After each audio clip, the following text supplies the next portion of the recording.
Hey guys, this is Paul Acevedo of Windows Central coming at you from the Xbox Spring Showcase in San Francisco. And I'm Dan Smith, Microsoft producer of Ori and the Blind Forest. Today you're showing off Ori and the Blind Forest Definitive Edition. Can you please tell us what's new in this edition? The most prominent thing in the game that's really new is there's a new playable area called Blackroot Burrows. So in this new playable area there are new mechanics. It was important to us. A lot of our other dungeons have very unique mechanics, and so this one has this great mechanic with a light orb, and you sort of expose or hide light platforms. It's very cool. You also get to experience a new storyline. You explore Naru's path. Naru is essentially the mother figure of Ori, and so you get to learn about her childhood and why she's motivated later on to do the things she does. Also, the new areas have a new score from Gareth Coker. He wrote some great new pieces. We also recorded these live once again with the same orchestra from Nashville. So the new areas just sound phenomenal. Really excited about that. There's also two new abilities in the game. So you have a dash ability, and then you have an ability called Light Burst. Dash, pretty self-explanatory. On the right shoulder button now, you'll get this immediate blast of speed. You can actually upgrade Dash later on in the ability tree to have Air Dash, and then actually have Dash act as an attack. It's very powerful, very fun. My personal favorite is Light Burst. It's somewhat of a grenade ability. There's two ways to use Light Burst. You can hold down the Light Burst button and you get kind of an aiming arc. You get more of a precise control over where you throw this grenade, which is great. There's even puzzles that incorporate, hitting the right things with these grenades. And then another way to use it, which is ultimately, I think it's really fun, it's my favorite. If you actually just tap Light Burst, you're going to just lob grenades to the closest enemies. It's very exciting if you're in a difficult room, lots of enemies. You can kind of just blast through the room, lobbing grenades left and right. So it's just fantastic. The other thing is we've added difficulty modes into the game to make the game more widely accessible, and also add some goodies, for people who are very exceptional gamers. So there's the easy mode now. There's normal, which is really the original release. There's hard, and then there's one life mode. So it'd be interesting to see what can happen in one life. So essentially, you're unable to copy your save, and when you die, that's it. That save is over. I can't wait to see leaderboards in that particular mode. We've also expanded the theater. There's a lot of new videos in the theater, a lot of concept videos, what the game looked like originally. So I'm really thrilled about all the content that's in there as well. There's now teleportation in the game for fast travel.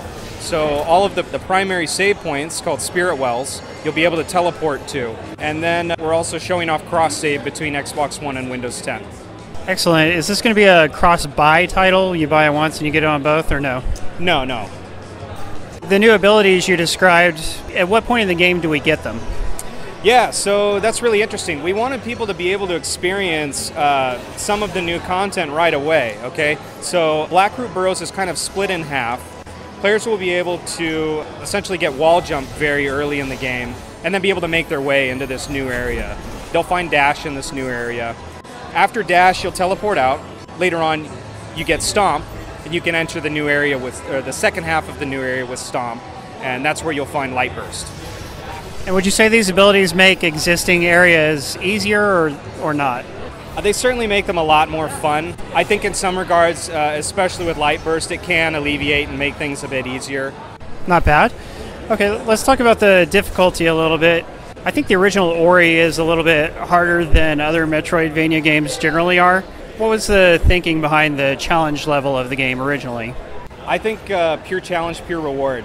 When looking at it from a mile-high view, it was good to have the game be so challenging, because once you complete a challenging area, you just feel incredible. The other thing, to more or less combat the fact that it might have been a challenge for some, we did include Soul Link, which allowed you to save absolutely anywhere.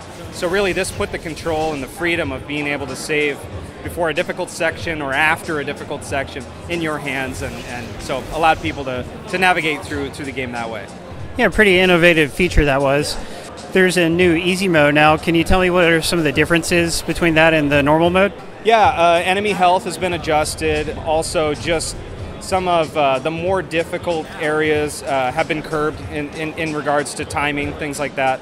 And then now in a lot of the dungeon areas where you're pressed for time, like let's say in the Jinzo tree when the water's rising, and you're trying to get the heck out of there. Now there's some automatic checkpointing systems in some of those areas. So yeah, it should be great. Our response so far, a lot of people love the easy mode as well.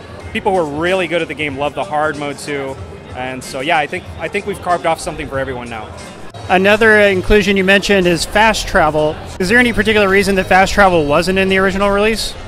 Not necessarily. I mean, it's just something that we explored later on and added and seemed to enhance the game.